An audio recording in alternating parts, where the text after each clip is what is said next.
Salam sejahtera Malaysia, terima kasih kerana menonton video-video dalam channel ini. Sebelum kita mula, jangan lupa untuk tekan tombol subscribe, share, like dan komen. Let's go! Salam sejahtera dan salam perpaduan kepada seluruh rakyat Malaysia. Berita panas hari ini dipetik daripada Malaysia kini bertajuk Laporan penuh nahas udara 1976, tiada sabotaj, pesawat hilang keseimbangan. Berita penuh, laporan akhir siasatan nahas pesawat pada 1976 yang meragut 11 nyawa, termasuk Ketua Menteri Sabah ketika itu, Fuad Stephens, mendapati tiada unsur sabotaj. Prosesnya klasifikasi laporan itu selesai pada 6 April lalu dan boleh dimuat turun di laman rasmi Kementerian Pengangkutan. Kesimpulan, pasukan penyiasat sebaliknya adalah kemungkinan besar punca kemalangan yang digelar nahas 66 itu adalah kerana pesawat tersebut hilang keseimbangan.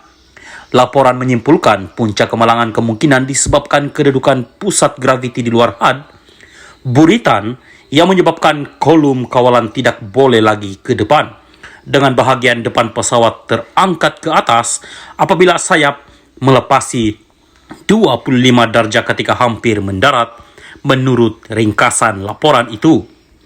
Buritan adalah bahagian paling belakang pesawat.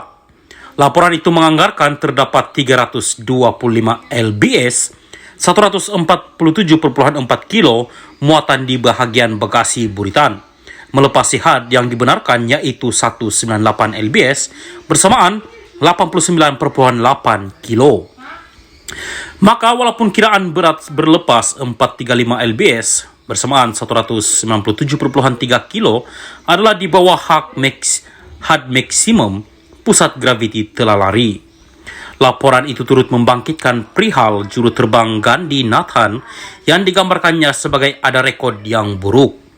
Laporan itu menyatakan buku log penerbangan juru terbang didakwa terbakar pada Jun 1969 dan buku log ganti dicuri pada November 1975.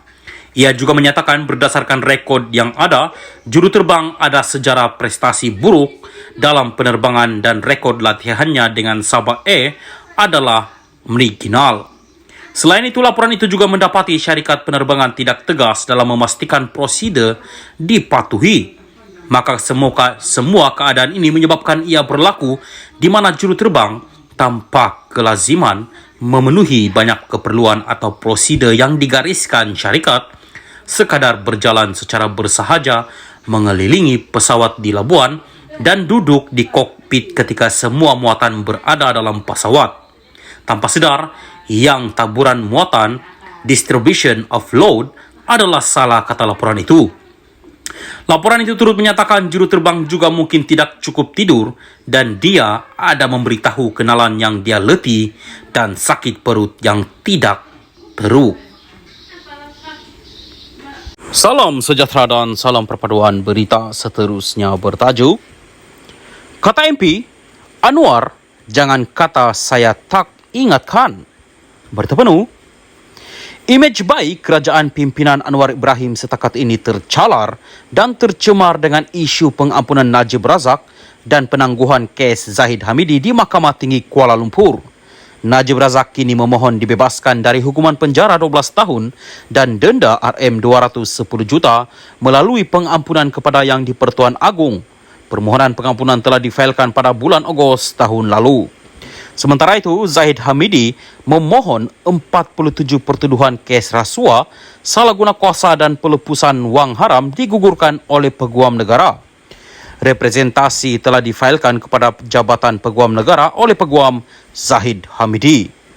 Dari prosiding permohonan penangguhan di Mahkamah Tinggi Kuala Lumpur hari ini jelas menunjukkan pihak pendakwaan berjalan seiring dan senada dengan Suruhanjaya Pencegahan Rasuah SPRM memberi alasan tiada bantahan terhadap permohonan penangguhan kes Zahid Hamidi yang dikemukakan oleh Peguam Timbalan Perdana Menteri itu yang juga Presiden UMNO.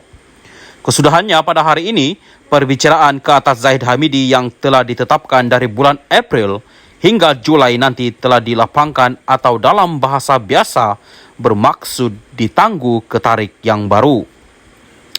Alasan utama penangguhan itu ialah untuk menunggu keputusan Peguam Negara sama ada 47 pertuduhan ke atas Zahid Hamidi itu wajar digugurkan ataupun tidak.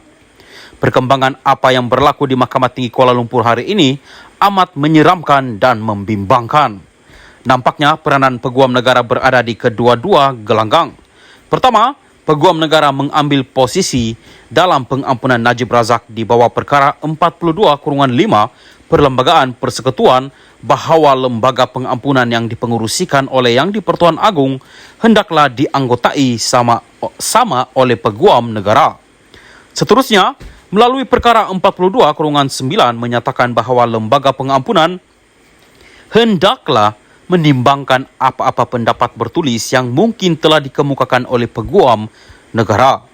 Di bawah perkara 42 Perlembagaan Persekutuan telah disebut dengan jelas bahawa takrif kuasa yang ada pada Yang di-Pertuan Agong tertakluk di bawah perkara 42/4/B bahawa kuasa agong dijalankan mengikut nasihat lembaga pengampunan yang ditubuhkan mengikut pasal -5 perkara 42. Kedudukan perundangan ini amat jelas berbeza dengan kuasa budi bicara Peguam Negara yang bukan raja dan bukan agong di Mahkamah Sivil.